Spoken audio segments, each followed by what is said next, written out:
అందరికీ నమస్తే. పైలం టీవీకి స్వాగతం. ఈరోజు ముందుగా మనం ఈనాడు పేపర్ను చూద్దాం.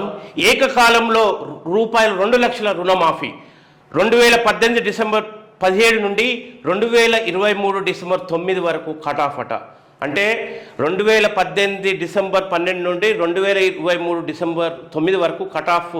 ఈ మధ్య రైతులు ఎవరైతే రుణాలు తీసుకున్నారో వాళ్లకు ఏకకాలంలో రుణమాఫీ అని చెప్పేసి రేవంత్ రెడ్డి ప్రభుత్వం ప్రకటించింది. ఆగస్టు 15లోగా చెల్లింపుల ప్రక్రియ పూర్తికి ఏర్పాట్లు అట. రూపాయలు 31,000 కోట్లు వెచ్చించనున్న రాష్ట్ర ప్రభుత్వం.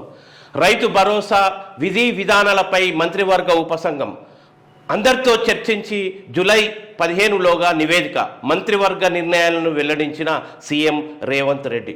రైతు భరోసా అయితే ఇప్పటికిప్పుడు ఇచ్చేటటువంటి పరిస్థితులు లేదు. ఎందుకంటే దీనికి జూలై 15లోగా నివేదిక తయారు చేస్తారట. మరి కొంత వేచి చూడాలి. మరి ఇప్పటికీ రైతులకు ఇవాళ అవసరాలు చాలా ఉన్నాయి. ఆల్రెడీ దున్నకాలు స్టార్ట్ అయినాయి, విత్తనాలు వేస్తున్నారు రైతులు. మరి ఈ పరిస్థితుల్లో ఇప్పటికీ పంట సహాయం అనేది ఒక రైతుకు మొదట్లోనే ఉంటుంది. పంట సహాయం అనేది రైతుకు ఫస్ట్ ప్రారంభంలోనే అతనికి పైసల అవసరం చాలా ఉంటుంది. మరి ఈ దిశలో ప్రభుత్వం చేయకపోవడం ఏంటి కొంత ప్రశ్నగా మిగులుతుంది. మరి రైతు దానికి ఒక నివేదిక తయారు చేస్తారట. మరి ఆ నివేదిక ఇంకెన్ని రోజులు పట్టనుందో వేచి చూడాల్సినటువంటి అవసరం ఉంది. రాష్ట్రంలోని రైతులందరికీ గడువులోగా ఏకకాలంలో రూపాయలు 2 లక్షల వరకు రుణమాఫీ చేయాలని మంత్రిమండలి నిర్ణయం తీసుకున్నట్లు ముఖ్యమంత్రి రేవంత్ రెడ్డి వెల్లడించారు. 2018 డిసెంబర్ 12 నుండి 2023 డిసెంబర్ 9 వరకు 5 ఏళ్ల కాలంలో రైతులు తీసుకున్న రూపాయలు 2 లక్షల లోపు రుణాన్ని మాఫీ చేయనున్నట్లు తెలిపారు. గతంలోనే ప్రకటించినట్లుగా ఆగస్టు 15వ తేదీలోగా రుణమాఫీ ప్రక్రియను పూర్తి చేయడానికి ప్రభుత్వం ఏర్పాట్లు చేస్తుందని స్పష్టం చేశారు. సచివాలయంలో శుక్రవారం సీఎం రేవంత్ రెడ్డి అధ్యక్షతన జరిగిన రైతు రుణమాఫీ రైతు భరోసాపై మంత్రి మండలి సమావేశం జరిగింది. రుణమాఫీ విధి విధానాలను పూర్తి స్థాయిలో చర్చించిన తర్వాత మంత్రివర్గం ఆమోదించింది. దీనికి సంబంధించిన ఉత్తర్వులు త్వరలోనే జారీ కానున్నాయి. రైతు భరోసా విధి విధానాలపై ఉప ముఖ్యమంత్రి బట్టి విక్రమార్క ఆధ్వర్యంలో మంత్రివర్గ ఉపసంఘం ఏర్పాటైంది. ఈ కమిటీ రైతు సంఘాలు, రైతు కూలీలు సంఘాలు, ప్రతిపక్షాలతో చర్చించి 15 నాటికి నివేదిక ఇవ్వనుంది. మంత్రి మండలి సమావేశ వివరాలను సీఎం రేవంత్ రెడ్డి విలేకరుల సమావేశంలో వెల్లడించారు.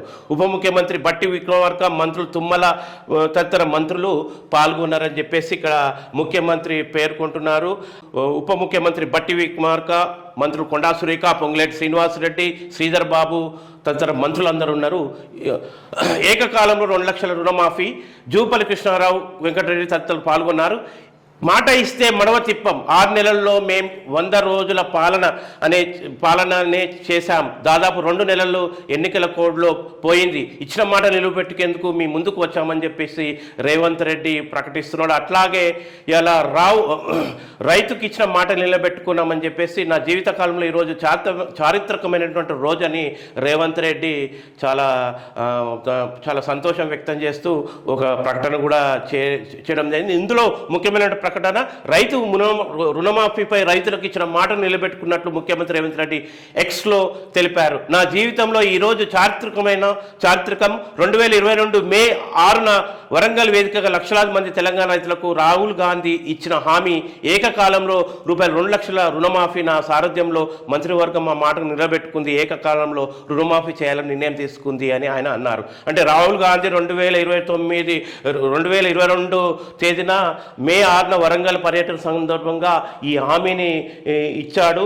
ఆ హామీని ఇవాళ నిలబెట్టుకున్నందుకు నాకు ఎంతో సంతోషంగా ఉందని ఎక్స్లో పోస్ట్ చేసినట్లు ఇవాళ ఒక వార్తా అంశాన్ని మనం చూడవచ్చు. ఇంకోటి, గత ప్రభుత్వం రైతు ఆత్మహత్యలకు కారణమైందని చెప్పేసి ఒక ప్రకటన కూడా రేవంత్ రెడ్డి పేర్కొన్నారు. రైతు భరోసా విధానాలపై ఉపసంఘం అని చెప్పేసి ఇవాళ రేవంత్ రెడ్డి పేర్కొంటున్నారు. తర్వాత శ్రీధర్ బాబు, పొంగులేటి ఇచ్చిన సమాచారమే అధికారికం. ఇందులో ఒక ముఖ్యమైనటువంటి వార్తా కథనం ఏంటంటే ఇలా రేవంత్ రెడ్డి ఏమంటుండంటే శ్రీధర్ ప్రభుత్వం తరఫున ఒక అధికార ప్రతినిధిగా పొంగులేటి శ్రీనివాస రెడ్డిని తర్వాత శ్రీధర్ బాబును నియమిస్తున్నా. వీరిచ్చిందే అధికారిక ప్రకటన అనేది రేవంత్ రెడ్డి పేర్కొంటున్నారు. ఎందుకంటే రాజకీయ ప్రకటనలు ఏ మంత్రులైనా చేయొచ్చు, కానీ ఇవాళ ప్రభుత్వం ఏ విధానాలు తీసుకుంటుంది, అటు రైతుల పట్ల వివిధ విధానాల పట్ల దానికి సంబంధించిన సమాచారం, అధికారిక సమాచారం కేవలం శ్రీధర్ బాబు పొంగిలేటి ఇచ్చిన సమాచారమే అధికారికంగా ఉంటుంది. ఈ ఇద్దరు మంత్రులు ఒక అధికార ప్రతినిధులుగా వివరించబోతున్నారని చెప్పేసి రేవంత్ రెడ్డి స్వయంగా ప్రకటించారు. ఇవాళ మీడియా కావచ్చు, ఇంకా ఇతర ఎవరైనా వీరిద్దరి ద్వారానే సమాచారం తీసుకోవాలి, వీరు ఇచ్చిన సమాచారమే ఒక వాస్తవమైన సమాచారం అని చెప్పేసి ఒక క్లారిటీ మాత్రం ఇవ్వడం జరిగింది. తర్వాత ఇంకో విషయం, రైతు రుణమాఫీకి సంబంధించిన మార్గదర్శకాలు 3-4 రోజుల్లో వెల్లడి కానున్నట్లు తెలిపారు అనేది మరొక అంశంగా మనం చూడొచ్చు. సభాపతి ఇంటికి వెళ్ళిన సీఎం రేవంత్ రెడ్డి పార్టీలోకి ఆహ్వానం, సముచిత గౌరవం ఇస్తామని వెల్లడి. పొంగిలేటి జానారెడ్డిలతో మరో బరాసా ఎమ్మెల్యే భేటీ.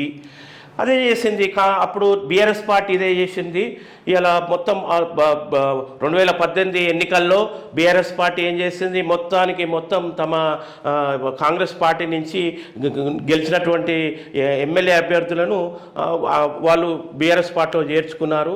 చేర్చుకోవడంలో భాగంగా మళ్ళీ తిరిగి కాంగ్రెస్ పార్టీ అధికారం చేపట్టిన తర్వాత మరి బీఆర్ఎస్ పార్టీ అవలంబించినటువంటి విధానాలనే ఇలా పార్టీ ఫిరాయింపులనే ఇలా కాంగ్రెస్ పార్టీ ప్రోత్సహిస్తున్నట్టు మనకు స్పష్టం అవుతుంది. ఒకప్పుడు సభాపతిగా శాసనసభలో వివరించినటువంటి పోచారం శ్రీనివాస్ రెడ్డి ఇంటికి వెళ్ళినటువంటి రేవంత్ రెడ్డి పార్టీలోకి ఆహ్వానం, సముచిత గౌరవం ఇస్తాను వెల్లడి. పొంగిలేటి జానారెడ్డితో మరో బరాసా ఎమ్మెల్యే భేటీ అని చెప్పేసి ఇక మొత్తం ప్రతిపక్షం లేకుండా కొంత ఎమ్మెల్యేలను కాంగ్రెస్ పార్టీలో చేర్చుకునేటువంటి ప్రయత్నం జరుగుతుంది. కానీ ఈ ప్రయత్నం అనేది ప్రజాస్వామ్యానికి ఒక గొడ్డలి పెట్టు లాంటిది. ఎందుకంటే ఇవాళ కేసీఆర్ అనే ఒక తెలంగాణ నేపథ్యంలో కేసీఆర్ 2 సార్లు ముఖ్యమంత్రి అయినరు తెలంగాణ త్యాగాల మీద, తెలంగాణ ప్రజల త్యాగాల మీద. అటువంటి ఇది ప్రతిపక్షాన్ని కొంత మైనార్టీగా చేసి కేసీఆర్ ఏకపక్ష ధోరణులతో, నిరంకుశ ధోరణులతో అనేక తెలంగాణ వ్యతిరేక విధానాలు తీసుకోవడం ద్వారా తెలంగాణ చాలా నష్టపోయింది.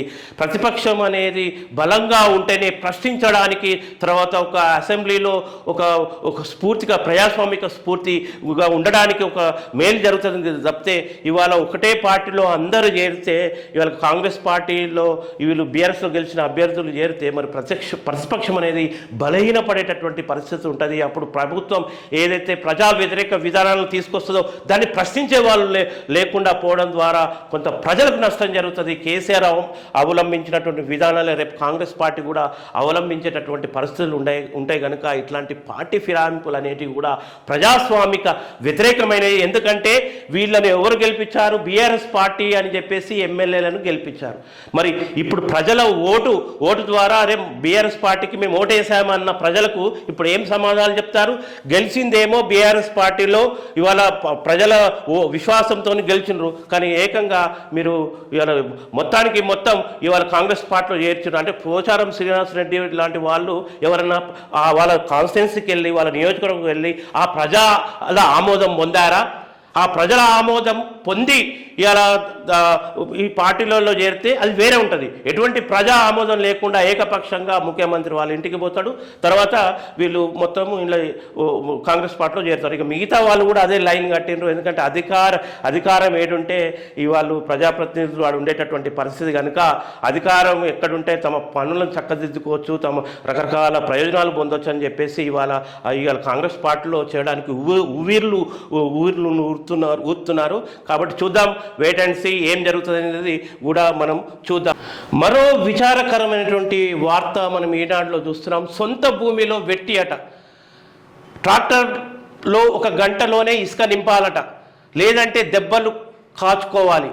చెంచుమైలపై పాశవిక దాడి ఘటనలో కొత్త కోణాలు, కేసు నుండి కొందరిని తప్పించారని ఆరోపణలు. నిష్పక్షపాతంగా విచారణ. నాగర్ కర్నూలు డీఎస్పీ శ్రీనివాస్, చెంచుమైలపై దాడి ఘటనలో 4గురిపై కేసు నమోదు చేసి రిమాండ్కు తరలించాం. విచారణలో ఇంకా ఎవరైనా ఉన్నట్లయితే వారిపైన కేసులు నమోదు చేస్తాం. విచారణ పూర్తి కాగానే నిష్పక్షపాతంగా జరుగుతుంది. మాపై ఎలాంటి రాజకీయ ఒత్తిడి లేవు. మరి రాజకీయ ఒత్తిడి లేనిది కేసు నుంచి కొందరిని ఎట్లా తప్పిస్తారా చెప్పండి ఎస్పీ గారు? కేసు నుంచి ఎట్లా తప్పిస్తారు? మాకు ఏ రాజకీయ ఒత్తిడి లేనప్పుడు ఇట్లాంటి అనాగరికమైనటువంటి చర్యలు మహిళల మీద తమ సొంత పొలంని ఒక లీజ్కి ఇచ్చినటువంటి మహిళ మీదనే వాళ్ళు పని చేయించుకునే వాళ్ళు గంటలోపు ట్రాక్టర్లలో ఉసుక పోయాలి, లేకుంటే దెబ్బలు కాచుకోవాలనే ఒక వార్త ఎందుకు వస్తుంది అంటే అక్కడ ఫ్యూడలిజం బలంగా ఉంది, రాజరికం బలంగా ఉంది. దొర పటేళ్ల రాజ్యం ఎక్కడైతే పెత్తందార్ల రాజ్యం ఉంటుందో అక్కడ ఒక బానిసత్వంతో కూడుకున్నటువంటి ఒక రాచరిక ఒక ఫ్యూడల్ వాతావరణం అక్కడ ఉంటుంది. అక్కడ ఎవరి మీదైనా దాడి చేయొచ్చు. పాతకాలంలో పోలీస్ పటేళ్ల రాజ్యంలో ఎటువంటి రాజరిక వ్యవస్థ ఉండనో అటువంటి రాజరిక వ్యవస్థ ఉంటుంది. రాజ్యాంగం అమలు కాకముందు మన ఇండియాలో ఎటువంటి రాజరిక వ్యవస్థ కొనసాగిందో ఇవాళ ప్రత్యక్షంగా మనం ఉమ్మడి మహబూబ్ నగర్ నాగర్కర్ జిల్లాలో చూడొచ్చు. రాజరిక వ్యవస్థ ఇప్పటికీ వేళ్ళూనుకొని ఉండడంతో ఆధునిక ప్రజాస్వామిక వ్యవస్థలో వీళ్ళు ఒక పోలీస్గా వ్యవహరిస్తున్నటువంటి పోలీస్ అధికారులు ఆ రాజరిక వ్యవస్థకు లోబడి ఇవాళ పనిచేస్తున్నారని చెప్పవచ్చు. ఎందుకంటే కొందరి కేసు నుంచి తప్పేయడానికి ప్రయత్నాలు జరుపుతున్నాయని ఆరోపణలు చేస్తున్నారు బాధితులు. కానీ ఎస్పీ దానికి భిన్నంగా, డిఎస్పీ దానికి శ్రీనివాస్ భిన్నంగా ప్రకటన ఇస్తున్నారు. కాబట్టి ఏమీ మారలేదు. నాగర్ కర్నూలు ప్రభుత్వ ఆసుపత్రిలో చికిత్స పొందుతున్న బాధితురాలు ఈశ్వరమ్మకు సపర్య చర్యలు చేస్తున్న భర్త ఈదన్న తల్లి చూడండి ఎంత దారుణంగా కొట్టారు. మనుషుల మృగాల ఇలా మానవ రూపంలో బ్రతుకుతున్నటువంటి మనుషులు ఒక ఫ్యూడలిజానికి రాచరికానికి అలవాటు పడి ఇతర మనిషిని మనిషిగా చూడకుండా ఒక మనిషిని ద్వేషిస్తూ బతికే ఒక బ్రతుకులో ఇట్లాంటి వాళ్ళను శిక్షించడానికి కఠినమైన శిక్షలు రాజ్యాంగంలో పొందుపరిచాడు డాక్టర్ బాబాసాహెబ్ అంబేద్కర్. ఇట్లాంటి పని ఒక మహిళల మీద ఈ రకమైనటువంటి అత్యాచారం చేయడం, దాడి చేయడం అనేది అత్యంత ఖండించాల్సినటువంటి విషయం. యావత్ తెలంగాణ సమాజంతో పాటు దేశ ప్రజలు మొత్తం ఈ విషయాన్ని ఖండించాలి. ఇట్లాంటి వాళ్ళకు ఈ భూమి మీద బ్రతికేటటువంటి అర్హత లేదు. వెంటనే వీళ్లకు ఆ జైలే సరైనటువంటి విధానం. ఉమ్మడి మహబూబ్ నగర్ జిల్లాలో ఇలా నాగర్ జిల్లాలో కేవలం పోలీస్ పటేళ్ల రాజ్యం నడుస్తుందా? అదే రాచరిక వ్యవస్థ నడుస్తుందా? దొర పటేళ్ల రాజ్యం నడుస్తుందా? అట్లాంటి ఫ్యూడల్ అవశేషాలు ఉన్నందువల్లనే ఇవాళ బలంగా వేలుకొని ఉన్నందువల్లనే ఇటువంటి దాడులు జరుగుతున్నాయని మనం చెప్పొచ్చు. నాగర్ కర్నూలు జిల్లా కొల్లాపూర్ మండలం మూడుచింతలపల్లిలో చెంచు మహిళ ఈశ్వరమ్మపై ఇటీవల పాశవికంగా జరిగిన దాడి ఘటనలో కొత్త కోణాలు బహిర్గతమయ్యాయి. శుక్రవారం వెలుగులోకి వచ్చిన సంబంధించిన వీడియో సామాజిక మాధ్యమంలో వైరల్గా మారింది. ఘటనపై పోలీసులు 4గురిపై కేసు నమోదు చేసి రిమాండ్కు పంపించారు. అయితే కీలక సూత్రధారి ఒక ప్రధాన పార్టీకి మద్దతుదారు కావడంతో ఆయనతో పాటు మరికొందరిపై కేసులు నమోదు చేయడం లేదని చెంచులు ఆరోపిస్తున్నారు. చెప్పండి రేవంత్ రెడ్డి, నువ్వు కూడా ఒక పోలీస్ పటేల్ మనమనివి కదా, నీ జిల్లాల నుంచే కదా ఈ సంఘటన జరిగింది. ఒక అధికార పార్టీకి ముఖ్య నాయకుడట, కీలక సూత్రధారి ఒక కాంగ్రెస్ పార్టీ అధికార పార్టీకి మద్దతుదారుడు, ప్రధాన పార్టీకి మద్దతుదారుడు. అంటే అతను తప్పించే ప్రయత్నాలు జరుగుతున్నాయట. అంటే మహిళలపై అత్యాచారాలు చేయడానికా మీకు అధికారాన్ని ఇచ్చింది కాంగ్రెస్ పార్టీకి? రాహుల్ గాంధీ ఏమి భారత్ జోడో యాత్రలో రాహుల్ గాంధీ అదే ఉమ్మడి మహబూబ్ నగర్ జిల్లా నుంచి తన యాత్ర కొనసాగిస్తూ మహిళలకు రక్షణ కల్పిస్తామని చెప్పేసి ఒక ప్రకటన కూడా చేయడం జరిగింది. దానికి భిన్నంగా నీ ఏలుబడిలో ఇవాళ నీ సొంత జిల్లాలో మహిళలపై దాడి జరగడం, ఆ కీలక సూత్రధారి కాంగ్రెస్ పార్టీకి చెందడం ఇవాళ ఎంత విచారించదగ్గ విషయం. ఇక్కడనేమో డిఎస్పీ ఒక విషయం చెప్తారు, అలవాటు అయిపోయింది. ఇలా పోలీస్ పటేళ్ల రాజ్యంలో ఇట్లాంటి పోలీస్ అధికారులకు షరా మామూలు అయిపోయింది. ఇలా ఫైరవీలతో పోస్టింగులు తెచ్చుకొని అక్రమంగా పోస్టింగ్లు తెచ్చుకొని ఆడిందే ఆట పాడిందే పాట. అక్కడ దొర పటేళ్లు ఏది ఆదేశిస్తే పోలీస్ స్టేషన్లు అన్నీ వాళ్ళ కంట్రోల్లో ఉన్నటువంటి పరిస్థితి. అప్పుడు అక్కడ పీపుల్స్ పోలీస్ అనాలన్నా, ఇవాళ ఆడ దొర పటేళ్ల పోలీస్ అలా అన్నా. అంటే పోలీస్ పటేళ్ల రాజ్యం నడుస్తున్నారా ఉమ్మడి మహబూబ్నగర్ జిల్లాలో అనే విషయాన్ని మనం ఇలా స్పష్టంగా చూడొచ్చు. ఎంత ఖండకావరం ఒక మహిళ మీద ఇలా అత్యాచారం ఈ రకంగా బహిరంగంగా జరిగితే అందులో ఒక కీలక సూత్రాన్ని కాంగ్రెస్ పార్టీకి చెందినవాడు ఉండడం అనేది అత్యంత సిగ్గుచేటుగా మనం చూడొచ్చు. కీలక నిందితులను వదిలి కూలీలపై కేసులు అటుగా చూడు ఇలా రాచరిక వ్యవస్థలో గిట్లే జరుగుతాయి.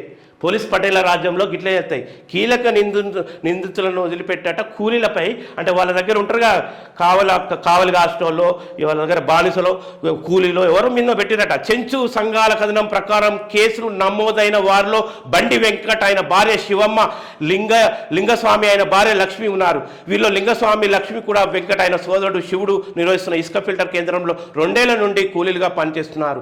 వీరు కూడా ఈశ్వరమ్మపై తరచూ దాడి చేసేవారు. దీంతో పోలీసులు వీరిపై కేసు నమోదు చేశారు. దాడిలో కీలక పాత్ర పోషించిన వెంకట్ కుటుంబ సభ్యుల్లో కొందరిపై కేసు పెట్టకపోవడం అనుమానాలకు తావిస్తుంది. ఈశ్వరమ్మపై దాడి ఘటన వీడియోలో కనిపిస్తున్న నిందితులపై పోలీసులు చర్యలు తీసుకోలేదట. ఇంకేముంది, ఇది పోలీస్ పటేళ్ల రాజ్యమేగా. ఆడ వీడియోలో స్పష్టంగా ఆధారాలు దాడి చేసే వాళ్ళు కనిపిస్తున్నా కానీ వారిపై పోలీసు కేసు పెట్టలేదట. ఎందుకంటే వాళ్ళు మీ పార్టీ, మీ అధికార పార్టీలో కీలక సూత్రధారట. మరి అట్లాంటి విషయంలో ఎందుకు పెడతారుగా? అంటే మీ అధికార పార్టీ వాళ్ళు ఎవరి మీదైనా దాడి చేయొచ్చా? ఇది తీవ్రంగా పరిగణించాల్సినటువంటి విషయం. ఈ ఘటన అనేది రాష్ట్రంలో మహిళా సంఘాలు తీవ్రమైనటువంటి ఆగ్రహం వ్యక్తం చేస్తున్నాయి. చెంచు మహిళ, ఒక గిరిజన మహిళపై ఈ రకమైన దాడి చేయడం సిగ్గుచేటు. రేవంత్ రెడ్డి ఈ విషయం పట్ల ఏదో నా జిల్లాలో ఏదో మారుమూల ప్రాంతాల్లో ఈ ఘటన జరిగింది, ఎవరు చూడలేరు కదా అనుకుంటున్నాం. కానీ ఇది ప్రధాన వార్తగా ఇలా పేపర్లో ప్రచురితమవుతుంది. ఇది వాస్తవము. దీని విషయంలో ముఖ్యమంత్రి స్వయంగా సంజాయిషి చెప్పాల్సినటువంటి అవసరం ఉంది. అవసరమైతే ఆ జిల్లాకు పోయి మొత్తం తీవ్రమైనటువంటి చట్ట ప్రకారం ఏం జరిగిందనే విషయం నివేదిక తెలుసుకొని వాళ్లకు ఒక హామీ ఇవ్వాలి. చెంచులకు, గిరిజన అభద్రతతో జీవిస్తున్నటువంటి ప్రజలకు ఒక హామీ ఇస్తేనే రేవంత్ రెడ్డిని నమ్ముతారు. ఇలా ఇంకోటి, రాష్ట్రంలో శాంతి భద్రతలు దిగజారాయి. వాస్తవం ఇది. భరాసా ఆరోపిస్తున్నట్లు శాంతి భద్రతలు దిగజారాయి. మొన్న దిల్సుఖ్ నగర్లో ఒక గంజాయి బ్యాచ్ ఒక ఇంట్లో అర్ధరాత్రి మందు తాగుతూ ఇలా డిస్టర్బ్ చేయకండి అని అల్లరి ముక్కలు చెప్తే ఒక పెద్ద మనిషి మీద దాడి చేశారు. వయసులో పెద్ద మనిషి ఆయన, ఒక చిల్లరగా అవారగా తిరిగే పోకిరీలు దాడి చేశారు. ఇంకొక దగ్గర రకరకాల దాడులు జరుగుతున్నాయి. అయినప్పటికీ రాష్ట్ర వ్యాప్తంగా కూడా హింసాత్మక సంఘటనలు జరుగుతున్నాయి. శాంతి భద్రతలకు విఘాతం కలుగుతుంది. కానీ కేవలం ఇవాళ దృష్టి పోలీసులను మీరు ఏ విధంగా పనిచేపిస్తున్నారు? ఇవాళ కాంగ్రెస్ పార్టీని వ్యతిరేకించే వాళ్ళపై ఎవరైతే ప్రశ్నిస్తున్నారో వాళ్ళ మీద కొంత నిర్బంధం మోపాలి అని చెప్పేసి రకరకాల పద్ధతుల్లో చేస్తున్నారు. రౌడీ షీట్ల పేరుతో, రాజకీయ రౌడీ షీట్ల పేరుతో ఇలా ప్రత్యర్థి వర్గాలను అణచివేసేటటువంటి ప్రయత్నం చేస్తున్నారు, ఒత్తిడి చేస్తున్నారు. ఏమాత్రం కాంగ్రెస్ పార్టీ విధానాలు మారలేదు. గతంలో ఎటువంటి దీర్ఘకాలికంగా రాష్ట్రంలో పరిపాలన చేసినటువంటి కాంగ్రెస్ పార్టీ నూతనంగా రాహుల్ గాంధీ ఒక ఉత్సాహంతో భారత్ జోడో యాత్ర ద్వారా ఒక నమ్మకాన్ని తీసుకొస్తే ఆ నమ్మకాలను వమ్ము చేస్తున్నట్టు ఇక్కడ స్పష్టమవుతుంది. మరో వార్త మనం వెలుగు పేపర్లో చూద్దాం. రాధాకిషన్ రావుపై పిల్లి దాడట. జైల్లో ఉన్నాడు రాధాకిషన్, ఈ దొంగ. ఆయనపై పిల్లి దాడట. ఆయన్ని పిల్లి కరవలేదన్న jail superintendent. Phone tapping case నిందితుడు టాస్క్ ఫోర్స్ మాజీ డీసీపీ రాధాకిషన్ రావుపై పిల్లి దాడి చేసింది. చెంచల్గూడ జైల్లో రిమాండ్ ఖైదీగా ఉన్న ఆయనకు ఓ పిల్లి పైనుండి దూకింది. ఈ ఘటనలో ఆయనకు ఒంటిపై స్వల్ప గాయాలయ్యాయి. శుక్రవారం జరిగిన ఈ ఘటనలో కలకం రేపింది. రాధాకిషన్ రావు పిల్లి కరిచిందని ఆయనను హాస్పిటల్లో తరలించారంటూ సోషల్ మీడియాలో వైరల్ అయింది. అయితే పిల్లి కరవలేదన్న వార్తలు చెంచల్గూడ సూపరింటెండెంట్ శివకుమార్ గౌడ్ ఖండించారు. ఆయన పిల్లి కరవలేదని స్పష్టం చేశారు. పిల్లి దూకడంతో గోర్ల ఘాట్లు పడ్డాయని సమాచారం. జైల్లో ఆయనకు టీటీ ఇంజెక్షన్ వేసినట్లు తెలిసింది. ఇట్లాంటి ఒక చిల్లర వేషాలు వేసినటువంటి రాధాకిషన్ అనేటోడు ఇలా తెలంగాణ ద్రోహిగా ప్రవర్తించిండు. ఎవరైతే రాజకీయ భాషలో చెప్పారో నేను ఇవన్నీ అడ్డం దిడ్డం పనులు చేశానని చెప్పేసి అన్నాడు. ఈయన ఎవరు? ఈయన మన 2013లోనే ఉమ్మడి నల్లగొండ జిల్లా ఓఎస్డిగా రిటైర్డ్ అయ్యిండు 2013లో. ఆ రిటైర్డ్ అయినప్పుడు ఇంటికి పోయి మంచిగా రెస్ట్ తీసుకోక కేసీఆర్ వాళ్ళ వెల్మ, ఈ రాధాకృష్ణన్ ఒక వెల్మ, కేసీఆర్ తన కులపోళ్లను ఆయన టీంలో పెట్టుకోవాలి, పోలీస్ డిపార్ట్మెంట్లో పెట్టుకోవాలని రిటైర్డ్ అయినోన్ని మళ్ళా పోస్టింగ్ ఇచ్చి ఇలా ఏం పోస్టింగ్ ఇచ్చిండు? డీసీపీ పోస్టింగ్ ఇచ్చి రకరకాల తప్పుడు పనులను చేయించిండు. రకరకాల తప్పుడు పనులలో ఫోన్ ట్యాపింగ్ వ్యవహారం, వ్యక్తిగత సమాచారం, ప్రతిపక్షాల ఫోన్లు, ఉద్యమకారుల ఫోన్లు, యాక్టివిస్టుల ఫోన్లు. తర్వాత ఏ స్థాయికి పోయిందంటే ఈ దొంగ అనాలి అసలు ఫాస్ట్. ఈ దొంగ ఏ స్థాయికి రీచ్ అయిందంటే ఇవాళ ఫోన్ ట్యాపింగ్ ద్వారా సమాచారం తీసుకొని ఇవాళ వ్యాపారస్తులను కూడా బ్లాక్మెయిల్ చేసి ఇవాళ టీఆర్ఎస్ పార్టీకి డబ్బులు మలిపినటువంటి ఒక పెద్ద దొంగ, పెద్ద నేరస్తుడు. అసలు పిల్లి గరవడం కాదు ఇవాళ. అసలు ఇట్లాంటి వాళ్ళ గురించి ఒక వార్త కూడా అసలు ఏం జరిగితే దీనికి ఒక అంశం, ఒక సెకండ్ పేజీలో వార్త అంశం ఇవ్వడం కూడా సరైనది కాదు. ఎందుకంటే ఇట్లాంటి ద్రోహులు, తెలంగాణ ద్రోహులు రేపు తెలంగాణ ప్రజలు క్షమించరు. మీ పోలీస్ డిపార్ట్మెంట్లో ప్రమోషన్లకు మిగతా వాళ్ళకి అవకాశాలు ఉండాలి. నిజాయితీగా పనిచేసే పోలీస్ ఆఫీసర్లకు ప్రమోషన్లకు అవకాశం ఉండాలి. ఆ ప్రమోషన్లన్నీ ఇట్లాంటి రిటైర్డ్ అయిన వాళ్ళు మొత్తం వాళ్ళ ప్రమోషన్లను వీళ్ళు లాక్కెళ్ళి ఇట్లాంటి పదవులు అనుభవించి ఎన్నో నేరాలకు పాల్పడ్డాడు. ఆఖరికి టాస్క్ ఫోర్స్ వెహికల్లో, హైదరాబాద్ టాస్క్ ఫోర్స్ హెడ్ అయిన టాస్క్ ఫోర్స్ వెహికల్లో బీఆర్ఎస్ పార్టీకి ఎన్నికల కోడ్ అమలు వేళ డబ్బులు మోసినటువంటి దొంగ ఇలా రకరకాల పనులు చేసిండు. ఇట్లాంటి వాళ్ళని అసలు ఏమాత్రం క్షమించొద్దు. ఇట్లాంటి వాళ్ళ పట్ల రేపు కోర్టులు కఠినంగా వేయించాలి. ఇక సిగ్గు లేకుండా బెయిల్ పిటిషన్లు వేస్తున్నారు.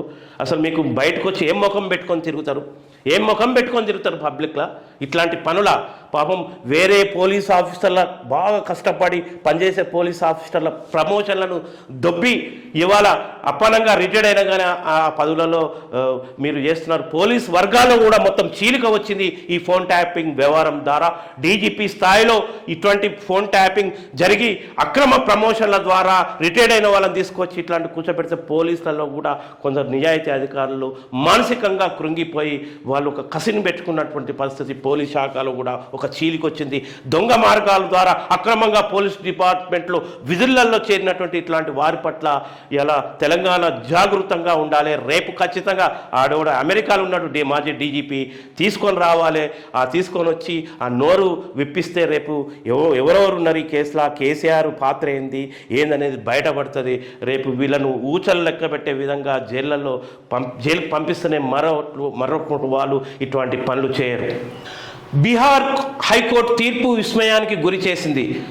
జాజుల శ్రీనివాస్ గౌడ్ బీహార్ హైకోర్టు ఇచ్చిన తీర్పు విస్మయానికి గురి చేసిందని బీసీ సంక్షేమ సంఘం జాతీయ అధ్యక్షుడు జాజుల శ్రీనివాస్ గౌడ్ అన్నారు. శుక్రవారం సోమాజిగూడ ప్రెస్ క్లబ్లో బీసీ సంఘాల నేతలు కుందారం గణేష్ చారి వారు అందరితో కలిసి విలేకరుల సమావేశం నిర్వహించారు.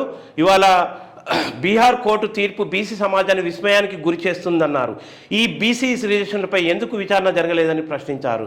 ఉన్నత న్యాయస్థానాల్లో ఎస్సీ బీసీ జడ్జిలు లేకపోవడంతోనే ఈ తరహా తీర్పులు వస్తున్నాయని అన్నారు. సుప్రీంకోర్టు తీర్పుకు వ్యతిరేకంగా బీహార్ బీసీ రిజర్వేషన్ 60% పెంచడాన్ని తప్పుపడుతూ అక్కడ హైకోర్టు ఇచ్చిన తీర్పు అన్యాయమని బీసీ సంక్షేమ సంఘం జాతీయ అధ్యక్షుడు రాజ్యసభ సభ్యుడు ఆర్ కృష్ణయ్య అన్నారు. బీహార్ హైకోర్టు తీర్పు సుప్రీంకోర్టు తీర్పుకు వ్యతిరేకమని చెప్పారు. అంటే చూడండి, జడ్జీలలో కూడా కొన్ని వివక్షత చూపిస్తున్నారు. బీసీల పట్ల అగ్రవర్ణాలకు చెందినటువంటి జడ్జీలు వివక్షత చూపిస్తారన్నారు అనే కోణంలో ఇవాళ బీసీ సంఘాల నేతలు విమర్శిస్తున్నారు. ఇవాళ జనాభాలో ఎందరు ఉంటే అంత శాతం రిజర్వేషన్ కేటాయించాలి, మేమెంతమందిమో మాకంత వాటా అనే ఒక సూత్రం మీద జనాభా నిష్పత్తి ప్రకారం రిజర్వేషన్లు కేటాయించాలి. కానీ ఇంత రిజర్వేషన్లు ఇంత మించిపోతాయా అంటే మరి జనాభా అట్లుంది.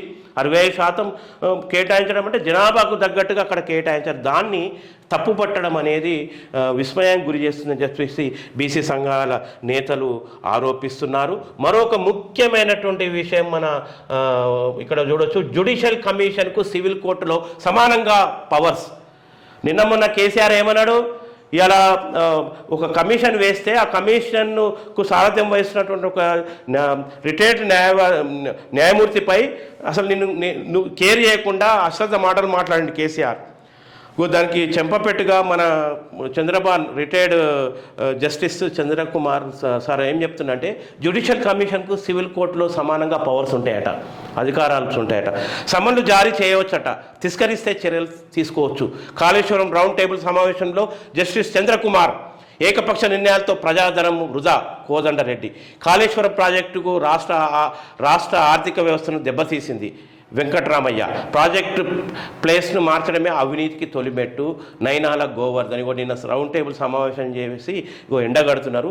ప్రభుత్వం నియమించే విచారణ కమిషన్ కూడా సివిల్ కోర్టుకు ఉండే అన్ని అధికారాలు ఉంటాయని high court retired judge justice Chandrakumar తెలిపారు. అయితే ప్రభుత్వం రిఫర్ చేసిన అంశానికి మాత్రమే కమిషన్ విచారణ పరిమితం అవుతుందన్నారు. తెలంగాణ జలసాధన సమితి, తెలంగాణ సంక్షేమ సమితి ఆధ్వర్యంలో జ్యుడిషియల్ కమిషన్లను బెదిరించే కేసీఆర్ భూస్వామ్య రాచరిక విధానాలను ఖండించండి అనే అంశంపై శుక్రవారం సోమాజిగూడ ప్రెస్ క్లబ్లో రౌండ్ టేబుల్ సమావేశం జరిగింది.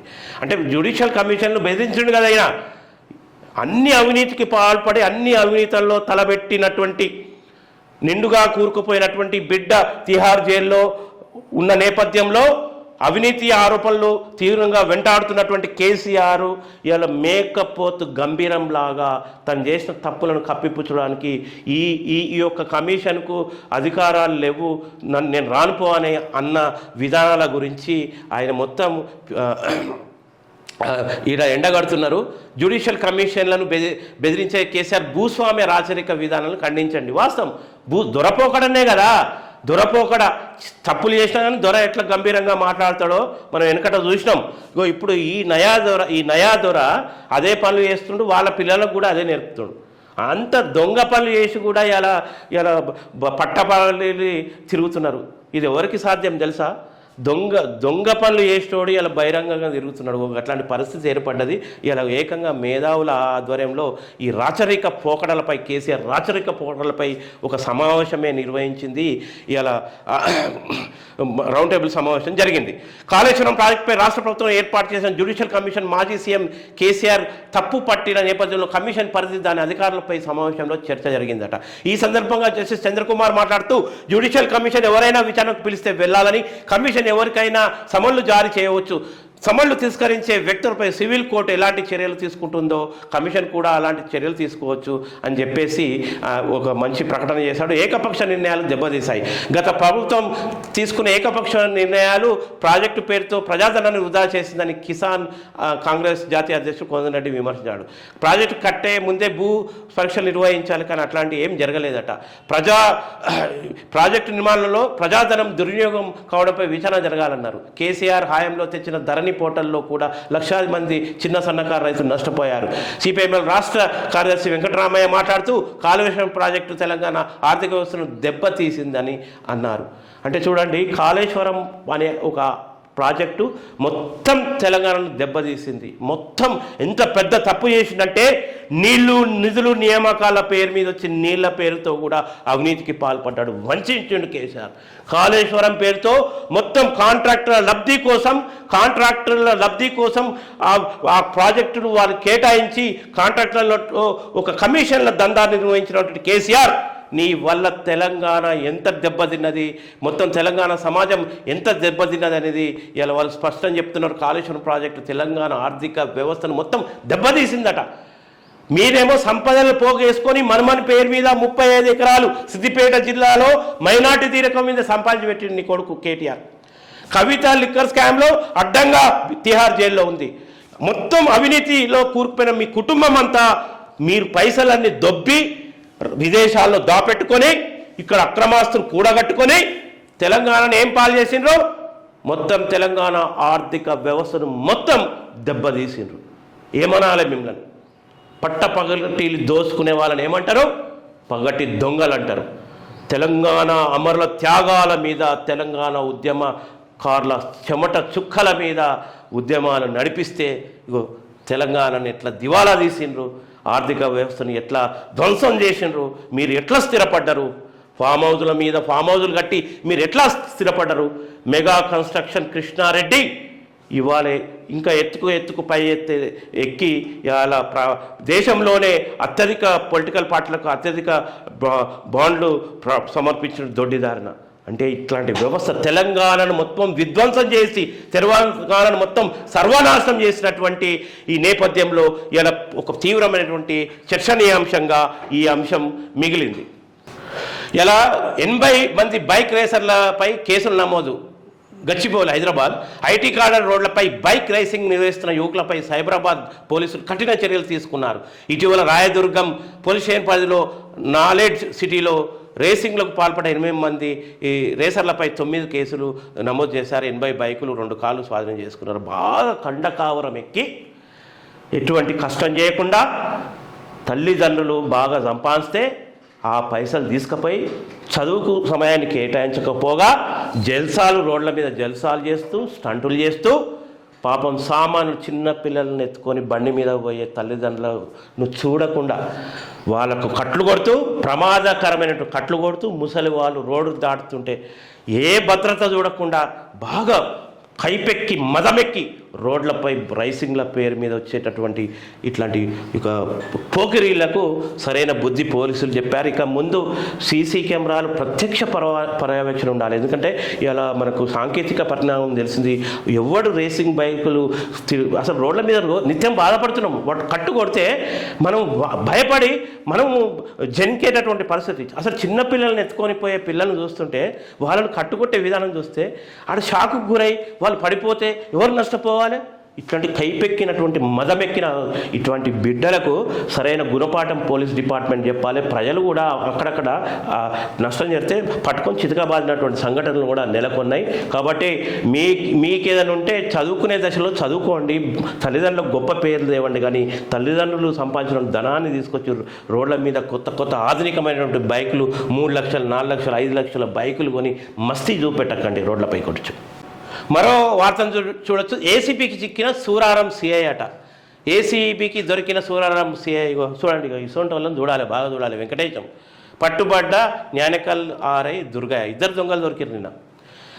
రౌడీ షీట్ ఓపెన్ చేయకుండా ఉండేందుకు లంచం డిమాండ్ అట. రౌడీ షీట్ ఓపెన్ చేయకుండా ఉండేందుకు లంచం డిమాండ్ చేసిన మేడ్చల్ జిల్లా సూరారం సిఐ వెంకటేశం ₹1,00,000 తీసుకుంటూ ఏసీపీకి చిక్కారు. ఏసీపీ ఆఫీసర్ల కథనం ప్రకారం మేడ్చల్ జిల్లా గాజుల రామారంకి చెందిన రత్నం సాయి రాజుపై గతంలో ఓ స్థల వివాదం కేసు నమోదైంది. అతనిపై రౌడీ షీట్ ఓపెన్ చేయకుండా ఉండేందుకు సూరారం సిఐ ఆకుల వెంకటేశం ₹3 లక్షలు డిమాండ్ చేశారు. చివరికి 2 లక్షలు ఇచ్చేందుకు రత్నాకర్ సాయి రాజు అంగీకరించారు. 2 విడతలలో లక్ష చొప్పున సిఐకి లంచంగా ఇచ్చారు. అయితే ఇటీవల ఆ స్థలంలో అభివృద్ధి పనులు చేసుకుంటున్న రత్నం సాయి రాజు వద్దకు వచ్చిన సిఐ మరో ₹5 లక్షల డిమాండ్ చేశారు. అడిగినంత ఇవ్వకపోతే పనులు అడ్డుకుంటామని, రౌడీ షీట్ ఓపెన్ చేస్తామని బెదిరించాడు. విడతల వారీగా ఇస్తానని ఒప్పుకున్న రత్నాకర్ సాయిరాజు ఏసీపీని ఆశ్రయించారు. మంచి పని చేసిండు. ఇక్కడ రౌడీగా ప్రవర్తించింది ఎవరు చెప్పండి? సూరారం పోలీస్ అధికారి ముసుగులో సూరారం సిఐగా విధులు నిర్వహించినటువంటి వెంకటేశం రౌడీగా ప్రవర్తించిండు. మళ్ళీ ఇదే రౌడీలు ఒక అధికారాన్ని అడ్డు పెట్టుకొని మీపై రౌడీ షీట్లు పెడతామంటారు. ఇట్లాంటి దొంగలు చాలామంది మోపారు తెలంగాణ వ్యాప్తంగా. రౌడీ షీట్లు అనేదే అక్రమం. కత్తులు పెట్టుకొని తిరిగి గొంతులు కోసేటోడు రౌడీయిజం చేసేటోడి మీద రౌడీ షీట్లు పెట్టండి. రాజకీయ కక్షలతో ప్రత్యర్థులపై రౌడీ షీట్ పెట్టేటటువంటి దౌర్భాగ్యమైనటువంటి సమాజం. రౌడీ షీట్కి ఏం చట్టబద్ధత ఉంది? ఏ ప్రశ్నించినోడి మీద రౌడీ షీట్ పెడుతుండ్రు. గ్రామాల్లో పోలీస్ స్టేషన్లన్నీ కూడా ఫ్యూడల్ రాచరిక వ్యవస్థలో గతంలో పోలీస్ పటేళ్ల రాజ్యం ఎట్లుండెనో ఇప్పుడు ప్రతి మండలంలో కూడా గ్రామాల్లో తెలంగాణలో ఆడ దొరలు ఉన్నారు, పటేళ్ళు ఉన్నారు, పెత్తందారులు ఉన్నారు. వాళ్ళ చేతుల్లోనే పోలీస్ స్టేషన్ ఉంటుంది. ఎమ్మెల్యే మనుషులం, పలాని అధికార పార్టీ, మేము ఈ ఊర్లో మాజీ ప్రజాప్రతినిధులము, వాళ్ళ మాట చెల్లుబాటు అయితే సామాన్యుల మాట చెల్లుబాటు కాదు. ఎవడైతే అక్కడ రాచరిక ఒక అహంకారంతో వ్యవహరిస్తాడో వాడి చెప్పు చేతుల్లో పోలీస్ స్టేషన్ ఉంటుంది. ఆ ఫైరవీలతోని వాళ్ళకు అనుకూలమైనటువంటి పోలీస్ అధికారులను అక్కడికి రప్పించుకొని పోస్టింగ్లు ఇప్పించుకుంటారు. వాళ్ళు ఆడిందే ఆటగా ఉంటుంది. ఆ గ్రామాల్లో అమాయక యువకులు ఎవరైతే పోరాటం ప్రశ్నించే యువకులు ఉంటారో వాళ్ళపై అక్రమ రౌడీ షీట్లు ఓపెన్ చేస్తున్నారు. అసలు రౌడీ షీట్ అనేది చట్టబద్ధత ఉందా? ఊకే బెదిరిస్తూ పోలీస్ స్టేషన్లకు అక్రమంగా పిలిపిస్తూ రకరకాల ఒక రాజ్యహింసకు పాల్పడుతున్నటువంటి వ్యవస్థ. రౌడీ షీట్ అనేది ఒకడు మర్డర్ చేసి వస్తాడు. నేను ఏం పేరన్నా నీదే, ఎవరు మీరు అంటే నేను మొన్న మర్డర్ చేయలేదా అంటాడు. అట్లాంటి వాళ్ళ మీద మీరు రౌడీ షీట్ పెట్టుకోండి.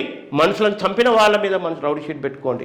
మొన్న దిల్సునగర్లో ఒక పెద్ద మనిషిని ఈడ న్యూసెన్స్ చేయకండి పోండి అంటే కొత్తపేటలో అట్లా దాడులు చేసినటువంటి అట్లాంటి వాళ్ళ మీద రౌడీ షీట్లు పెట్టండి. కానీ రాజకీయ ముసుగులో చిన్న చిన్న విషయాల్లో కూడా రౌడీ షీట్లు తెలుస్తామని బెదిరింపులకు గురి చేసి బ్లాక్మెయిల్కి పాడుపడే ఘటన ఇప్పుడు వెలుగులోకి వచ్చింది. ఇప్పటికైనా మారాలి. పోలీస్ డిపార్ట్మెంట్లో సంస్కరణలు తీయాలి. రాజకీయ ప్రత్యర్థులపై ప్రశ్నించే గుర్తులపై రౌడీ షీట్లు బేషరతుగా రేవంత్ రెడ్డి నువ్వు తీయాలి. తెలంగాణ ఉద్యమకారులపై కూడా రౌడీ షీట్లు పెట్టిండ్రు ఆనాడు. ఇప్పటికీ ఆ రౌడీ షీట్లు కొనసాగుతున్నాయి. త్యాగాలు చేసి తెలంగాణ తెచ్చి జైళ్ల పాలే తెలంగాణ కోసం కొట్లాడితే రౌడీలైనరా? తెలంగాణ రౌడీలను చేసిండ్రా మీరు? త్యాగాలు చేసిన వాళ్ళను రౌడీలు అంటారా? సిగ్గుండాలేమన్నా.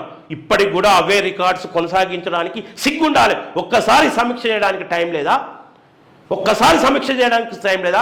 బేషరతుగా తెలంగాణ ఉద్యమకారులపై కూడా రౌడీ షీట్లు తీసేయాలి, లేకపోతే మిమ్మల్ని కూడా ద్రోహులుగా ప్రకటించేటటువంటి పరిస్థితి వస్తుంది. కాబట్టి ఇట్లాంటి దొంగలు ఈ పనులు చేస్తే ఇట్లా చిక్కుతారు. వాడు సంగారెడ్డి జిల్లాలో నాల్కల్ తహసీల్దార్ ఆఫీస్లో కూడా ఆర్ఐ సంగం దుర్గయ్య నుంచి లంచం 70,000 లంచం తీసుకుంటారు కూడా ఇంకో ఎంఆర్ఓలు తక్కువలు కాదయ్యో. అందరు కాదు, అందరిని అంటలేం. అందులో మంచోళ్ళు ఉన్నారు, అభ్యుదయవాదులు ఉన్నారు. కానీ చాలా మటుకి రెవెన్యూ యంత్రాంగంలో ఎంఆర్ఓలు చాలా అవినీతికి పాల్పడుతున్నారు. పోలీస్ డిపార్ట్మెంటు తర్వాత ఎంఆర్ఓ చాలా సంస్కరించాల్సినటువంటి అవసరం ఉన్నది. మీకు ఇప్పుడు ఒక ప్రత్యేక వార్త చూపిస్తా. ప్రపంచ యోగాతోనే సంపూర్ణ ఆరోగ్యం యోగా దినోత్సవం సందర్భంగా ఇక్కడ ఉపాధి కూలీలు యోగా సందడి అట. ఉపాధి కూలీలు యోగా సందడి కట్టంగూడు అడవి దేవులపల్లి, నల్గొండ జిల్లా కట్టంగూరు అడవి దేవులపల్లిలో మండలంలో ఉపాధి కూలీలు పని ప్రదేశాల్లో అంతర్జాతీయ యోగా దినోత్సవాన్ని జరుపుకున్నారు. కట్టంగూరు మండలంలో కల్మెడ, పారసానిగూడెం, బొల్లేపల్లి గ్రామంలో ఉపాధి కూలీలు ఎంపీడీఓ జ్ఞాన ప్రకాశ్రావు ఆసనాలు వేయించారు. అయ్యా ఎంపీడీఓ జ్ఞాన ప్రకాశ్రావు, ఇక్కడ యోగా అనేది శ్రమజీవులు, వాళ్ళు కష్టం చేస్తేనే అది యోగా, నిత్య యోగా అది. వాళ్ళు తెల్లారులు వేస్తే కష్టం చేస్తారు. ఎంపీడీ గారు బాగా వినండి, మీ వరకు చేరాలేది. వాళ్ళు కష్టం చేయడమే వాళ్ళకు నిత్యం యోగాసనాలు వేస్తూ ఉంటారు వాళ్ళ లైఫ్ అంట. కష్టజీవుల శ్రమనే ఒక యోగా. వాళ్ళు ప్రత్యేకంగా ఈ ఆసనాలు వేయాల్సిన అవసరం లేదయ్యా. వాళ్ళు పారెత్తిన, ఇట్లా జబ్బ పైకి లేపి ఇచ్చిన, తొవ్విన, అవన్నీ ఆసనాలే. శ్రమనే ఒక ఆసనాలు. వాళ్ళు కష్టం చేస్తూ ఆసనాలు వేస్తారు, అది పరోక్షంగా యోగానే అవుతుంది. ఇప్పుడు ఆజాద్ హైదరాబాద్ చూద్దాం. ఆజ్ కీ బాత్. ఓ రాజకీయాలను శాసిస్తున్న ఓ నాయకులారా, ఇప్పుడు ప్రజలు అడుగుతున్న ప్రశ్నలకు సమాధానాలు చెప్తారా? ఓ పార్టీ గుర్తు మీద గెలిచి ఇంకో పార్టీకి వెళ్ళడం సమంజసమేనా? కొత్త నాయకత్వానికి అవకాశం ఇవ్వక మళ్ళీ పాతోళ్ళనే ఎలా సమర్థిస్తారు? చట్టాలు చేసే సభలో అధ్యక్షత వహించే స్పీకర్ పదవికి మీరు న్యాయం చేస్తున్నారా? పార్టీ ఫిరాయింపుల చట్టాన్ని తెచ్చిన పార్టీనే నేడు ధిక్కరిస్తుంటే జనాలు మిమ్మల్ని ఏ తప్పులతో కొట్టాలి? గత సర్కారు ఇలాంటి తప్పిదాలు చేస్తేనే ప్రజలు చీకొట్టారు. ఇప్పుడు మీరు అవలంబిస్తున్న తీరును చూస్తే పార్టీలు వేరైనా మీరంతా ఒక్కగూటి పక్షులేనని సమాజం నోరెళ్ళబెడుతున్నారు. రేపటి నుంచి అన్ని రాజకీయ పార్టీలు నీతులు చెప్పడం మానుకోవాలి. వాస్తవం ఇది. ఇవాళ చట్టసభల్లో అధ్యక్షత వహించి పార్టీ ఫిరాయింపుల చట్టాన్ని తెచ్చిన పార్టీనే నేడు ధిక్కరిస్తుంది. ఆ చట్టాన్ని తెచ్చిన పార్టీనే, ఫిరాయింపుల చట్టాన్ని తెచ్చిన పార్టీనే ధిక్కరిస్తుంది. సిగ్గుపడాలి. ఇవాళ అపోజిషన్ అనేది ఉండాలి. అపోజిషన్, ఒక అసెంబ్లీలో అపోజిషన్ ఉంటే ప్రశ్నించడానికి, ప్రజాస్వామిక స్ఫూర్తికి, ఒక పార్లమెంటరీ రాజకీయాలకు సరైనటువంటి న్యాయం చేయగలుగుతుంది తప్పితే ఇట్లా ఏ పార్టీ అధికారంలో ఉంటే ఆ పార్టీలో దూకడము, ఇవాళ ఫిరాయింపులు చేయడం అనేది ఇవాళ ఏం ముఖం పెట్టుకొని రేపు మీరు బయటకు వస్తారు? తర్వాత రాజకీయ పార్టీలు నీతులు చెప్పడం మానుకోండి. ఇట్లాంటి పనులు చేసేవాళ్ళు, ఇట్లా ఫిరాయింపులకు పాల్పడి చేర్చుకునే వాళ్ళు మీరు నీతులు చెప్పడం మానుకోండి అని ఒక చెంపపెట్టుగా ఆజ్ కీ బాత్ పేర్కొంటుంది. అట్లాగే కాంగ్రెస్లోకి పోచారం అనేది ఒకటి ఉంది. తర్వాత సింగరేణి నష్టం రానివ్వము, తెలంగాణ బిడ్డగా అది మన బాధ్యత. గత ప్రభుత్వ విధానంతోనే నష్టం. సుప్రీం ఆదేశాల దృష్ట్యా పెట్టుకొని గనుల వేలంలో రాష్ట్ర ప్రభుత్వాలకు లబ్ధి. కేంద్ర గనుల శాఖ మంత్రి కిషన్ రెడ్డి కొత్త గనులు కేటాయించారన్న బట్టి అఖిలపక్షం ప్రధాని కలిసామన్న వెల్లడి. ఏ ప్రభుత్వాలు వచ్చినా ప్రైవేటీకరణ వైపు సింగరేణిని తీసుకుపోతున్నారు. ఇది రకరకాల ప్రైవేటీకరణ చేస్తున్నారు. ఎన్నో రకాల ప్రైవేటీకరణ చేసి రకరకాల ప్రైవేటీకరణ ముసుగులలో, భిన్నమైనటువంటి ప్రైవేటీకరణ ముసుగులలో వచ్చి సింగరేణిని చంపబోతున్నారు లాస్ట్. ఎందుకంటే సింగరేణిని మనుగడ లేకుండా చేయబోతున్నారు అనేది మనకు స్పష్టమవుతుంది. ఒకవైపు కార్మిక సంఘాలు, సింగరేణి కార్మిక సంఘాలు ఇప్పటికీ డిమాండ్ చేస్తున్నాయి, సింగరేణి యొక్కని కాపాడండి, రకరకాల ప్రైవేటీకరణ వద్దు అని వాళ్ళు అంటున్నారు. అయినప్పటికీ ఏదో రూపంలో మళ్ళీ గనులకు అసలు డైరెక్ట్ గనులు వాళ్ళకి సింగరేణికి కేటాయించవచ్చు కదా. గతంలో కేసీఆర్ ఏం చేసిండు? వాళ్ళకు అనుకూలమైనటువంటి వాళ్ళకు కాంటాక్ట్ ఇచ్చిండు గనులను. ఇలా అట్లాంటి అవకతవకలకు ఇక్కడ పరిస్థితి ఉంది. ఇలా మొత్తం పెట్టుబడిదారులకు బడా పెట్టుబడిదారులకు ఇలా గనులను లీజుకి ఇచ్చేటటువంటి పరిస్థితి ఉంది. డైరెక్ట్ ప్రభుత్వ అజమాయిషిలో ఉన్నటువంటి సింగరేణి లాంటికి డైరెక్ట్ గనులు ఇవ్వచ్చు కదా. మరి ముసుగు దొడుక్కొని వచ్చి రకరకాల ప్రైవేటిజాన్ని దొంగచాటుగా అమలు చేయడం ఎందుకు? ఇది ప్రశ్నిస్తున్నారు ఇవాళ. కేసీఆర్ హయాంలో తెలంగాణ వికాసం 10 ఏళ్లలో అన్ని రంగాల్లో అభివృద్ధి. అయ్యా కేసీఆర్ ఆదాయం వాళ్ళ పేపర్ రాసుకుంటే నమస్తే తెలంగాణ రాసుకుంటూ తప్పేం లేదు. ఆయన పాపం ఎట్లా చేతులు వచ్చినాయో ఆ విలేకరికి, ఎంత నష్టం జరిగిందని తెలుసు ఆ విలేకరికి, అక్కడ రాసే ఎడిటర్కు వాళ్ళకి తెలుసు. కానీ ఆడ ఉద్యోగం చేస్తారు కాబట్టి రాయాల్సి వస్తుంది. రాసిరు, ఓకే ఒప్పుకుందాం. కానీ కేసీఆర్ హయాంలో అన్ని రంగాలు ఇక్కడ అవినీతిమయమైనవి. కాళేశ్వరంతో మొదలుకొని గ్రూప్ 1 పరీక్షలు, రకరకాల మొత్తం అన్నీ, అసలు కూతురుపై ఇవాళ తిహార్ జైల్లో ఇలా మొత్తం అవినీతి నీడలు వెంటాడుతున్నాయి. కానీ భిన్నమైనటువంటి వార్త వాళ్ళు ఇక్కడ రాసుకున్నారు. ఇవాళ అమ్మకానికి శ్రవణపల్లి కోల్ బ్లాక్ 67 బ్లాక్ల వేలానికి శ్రీకారం లాంఛనంగా ప్రారంభించిన కేంద్ర మంత్రి కిషన్ రెడ్డి. డిప్యూటీ సీఎం బట్టి విక్రమార్క సమక్షంలోనే ప్రకటన. వేలాన్ని ఆపాలని ఎక్కడ ప్రస్తావించని బట్టి. చూసినా ఇక్కడ ద్వంద్వ నీతి ఉంది కాంగ్రెస్ పార్టీదని బీజేపీది. రకరకాల రూపాల్లో ప్రైవేటీకరణ అమలు చేయడానికే బట్టి అసలు వ్యతిరేకించలేదట. అమ్మకానికి శ్రవణపల్లి కోల్ బ్లాక్ అంటే వద్దొద్దు మా కాంగ్రెస్ పార్టీ ఒప్పుకోదని నిన్న చెప్పిన వీళ్ళిద్దరు కలిసిరు కదా. కేంద్ర బొగ్గు గనుల శాఖ మంత్రి కిషన్ రెడ్డికి వినతి పత్రం ఇస్తున్న డిప్యూటీ సీఎం బట్టి అని అన్నాడు కదా. మరి అమ్మకానికి పెట్టిన శ్రవణపల్లి కోల్ బ్లాక్ గురించి కోల్ బ్లాక్ గురించి ఎందుకు ప్రస్తావించలేదంటే ఈ రెండు పార్టీలు ప్రతిపక్షం, అటు కేంద్రంలో అది పాలక పక్షం బీజేపీ అయినప్పటికీ ప్రైవేటీకరణ అమలు చేయడంలో రెండు ఒకటే అని కనిపిస్తుంది మనకు. రకరకాల రూపాల్లో ప్రైవేటీకరణ చేసి ఆఖరికి సింగరేణిని చంపాలనేదే ఉద్దేశమా? ఇలా కార్మిక సంఘాలు అయితే మొత్తం మొత్తుకుంటున్నాయి, అరే అయ్యా మా సింగరేణిని చంపకండి అని చెప్పేసి అస్తిత్వం కోసం పోరాటం చేసేటటువంటి పరిస్థితి. అట్లాంటిది ఇవాళ అమ్మకానికి, బహిరంగంగా అమ్మకానికి శ్రావణపల్లి కోల్ బ్లాక్ అనే వార్తా అంశాన్ని చూడడం మన తెలంగాణలో ఇది కోల్ బెల్టుల పరిరక్షణకు చాలా అవసరమైనటువంటి విషయం. ఇట్లాంటి ప్రకటనలు చూస్తేనే ఇలా రకరకాల రూపాల్లో కాంగ్రెస్ బీజేపీ అనే పార్టీల తేడా లేదు, ప్రైవేటీకరణను అమలు చేయడమే వీళ్ళ కర్తవ్యంగా మనకు కనిపిస్తున్నది. బొగ్గు గనుల వేలంపై కార్మికుల కన్నెర్ర. బీజేపీ సర్కార్ వైఖరిపై మండిపాటు. ధర్నాలు, నల్ల బ్యాచ్లతో నిరసన. కేంద్ర ప్రభుత్వం దిష్టిబొమ్మ దహనం. సమ్మెకు సిద్ధమవుతున్న సంఘాలు. పోరాటం తప్ప మరో మార్గం లేదు. ఇవాళ పోరాడితే పోయేదేమి లేదు, బానిక సంఖ్యలు తప్ప. ఇవాళ ఇప్పుడు పోరాడితే పోయేదేం లేదు, ప్రైవేటీకరణ తప్ప అని అనాల్సి ఉంటుంది. మందమరిలో నిరసన వ్యక్తం చేస్తున్న ఐక్య కార్మిక సంఘాల నాయకులు. బీజేపీ సర్కార్ వైఖరిపై మండిపాటు. ధర్నాలు, నల్ల బ్యాచీలతో నిరసన. కేంద్ర ప్రభుత్వం దిష్టిబొమ్మల దహనం. సమ్మెకు సిద్ధమవుతున్న సంఘాలు. భూపాలపల్లి నుంచి వార్త.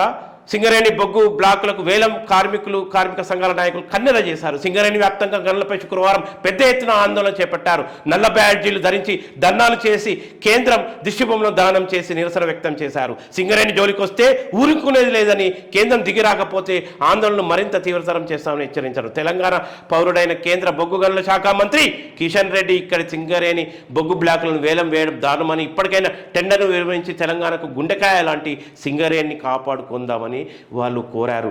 అదే విధంగా ఇక్కడ తెలంగాణ ప్రభుత్వం కూడా తీవ్రంగా ప్రశ్నించాలి, ప్రైవేటీకరణకు పూర్తిగా వ్యతిరేకంగా ఉండాలి. ఇవాళ కార్మికులు కన్నెర చేసేటటువంటి పరిస్థితి ఉంది. దయచేసి సింగరేణి పరిరక్షణ ఉద్యమాన్ని పెద్ద ఎత్తులో ఇవాళ తీసుకురావాల్సినటువంటి అవసరం ఉంది. ఎందుకంటే తెలంగాణకు గుండెకాయ లాంటిది సింగరేణి. ఆ సింగరేణిని కాపాడుకోవాల్సినటువంటి బాధ్యత మన తెలంగాణ పౌరులందరిపై ఉన్నది. ఇప్పుడు నవ తెలంగాణలో నైనీ బ్లాక్ ఉత్పత్తి ప్రారంభించండి. సింగరేణికి కేంద్ర మంత్రి కిషన్ రెడ్డి సలహా. గనుల కేటాయింపై ప్రాంతంతో చర్చిస్తామని హామీ. 10వ విడత వాణిజ్య బొగ్గు గనుల వేలం ప్రారంభం. మా గనులు మాకే ఇవ్వాలి. డిప్యూటీ సీఎం బట్టి. బొగ్గు బ్లాక్ వేలాన్ని ప్రారంభిస్తున్న కేంద్ర మంత్రి కిషన్ రెడ్డి. వేదికపై డిప్యూటీ సీఎం బట్టి విక్రమార్కలను మనం చూడొచ్చు. కవిత కస్టడీ పొడిగింపు అని చెప్పేసి నవతెలంగాణలో వచ్చింది. ఢిల్లీ లిక్కర్ స్కామ్కు సంబంధించిన సిబిఐ కోర్టులో BRS MLC Kalvakuntla Kavitha judicial కస్టడీని rows avenue court మరోసారి పొడిగించిందనే వార్తా కథనం చూడవచ్చు. కేజ్రీవాల్ విడుదలకు బ్రేక్, ఢిల్లీ హైకోర్టు స్టే, మంగళవారం తుది నిర్ణయం, అప్పటి వరకు జైల్లోనేది. ఎందుకంటే ఈడీ కొంత అడ్డుపడ్డది, కేజ్రీవాల్ రిలీజ్ కావద్దని చెప్పేసి కొన్ని అబ్జెక్షన్ చేసింది. బెయిల్ ఇచ్చినట్టే ఇచ్చి ఆకర్షణల్లో కేజ్రీవాల్ యొక్క బెయిల్ని అడ్డుకున్నటువంటి పరిస్థితిని మనం నిన్న పేజీలో మెగా డిఎస్సికి 2.79 లక్షల దరఖాస్తులట. ఇలా ఈ వార్త కూడా మొదలు కథనంగా ఇలా మనం ఈ పేపర్లో చూడవచ్చు. రైల్వే భద్రతపై కాగ్ చెప్పింది ఏమిటి, కేంద్రం చేస్తున్నది ఏమిటి? వాస్తవంగా సామాన్యులు ప్రయాణించేటటువంటి రైల్వే అభద్రతా భావంతో కూడుకొని ఉన్నటువంటిది. ఇవాళ టెక్నాలజీ పరంగా ఎన్ని వచ్చినప్పటికీ కనీసం రైల్వే ట్రాక్ నిర్వహణలో లోపాలు ఎన్నో ఉన్నాయి. కాగ్ నివేదికను పట్టించుకోవడం ద్వారా అనేకమైనటువంటి ఇవాళ కొన్ని దుర్ఘటనలు జరిగేటటువంటి పరిస్థితి ఉన్నది. వేలానికి తందానా, ఇలా వేలానికి తందానా అనే ఒక బ్యానర్, ఒక వ్యాసం అనేది మన నవ తెలంగాణలో కీలకమైన కోల్ మైన్ రంగంలో ఈ వేలంపాట ప్రక్రియకు తలుపులు తీయడం మరో విధమైన ప్రైవేటీకరణకు దారి. విశాఖ స్టీల్ ప్లాంట్కు ఐరన్ ఓర్ క్యాప్టెన్ మైన్స్ ఇవ్వకపోవడం, ఆ రకంగా దాన్ని నష్టాల్లోకి నెట్టివేయడం, ఆ తర్వాత ప్రైవేటు వారికి అప్పగించడం, మరో రకంగా ప్రైవేటీకరణ ప్రక్రియ. ఒకటి 16వ శతాబ్దం ఐరోపా గిలేటర్స్ వాడడం, ఇంకోటి 19వ శతాబ్దం అమెరికాలో కరెంట్ షాక్తో చంపివేయడం, మరోటి పద్ధతి 20వ దశాబ్దపు ఉరిశిక్ష. ఏదైనా ప్రభుత్వ రంగాన్ని చంపేయడమే బీజేపీ విధానం. అంటే రకరకాల రూపాల్లో ఇవాళ గనులకు మన వేలంపాట పాడి ఇవాళ మొత్తం కూడా ప్రైవేటీకరణ అమలు చేసి మొత్తం మీద ప్రభుత్వ రంగాన్ని చంపాలనేదే ఇవాళ బీజేపీ విధానం అని చెప్పేసి మన నవ తెలంగాణలో ఒక వార్తా కథనం వచ్చింది.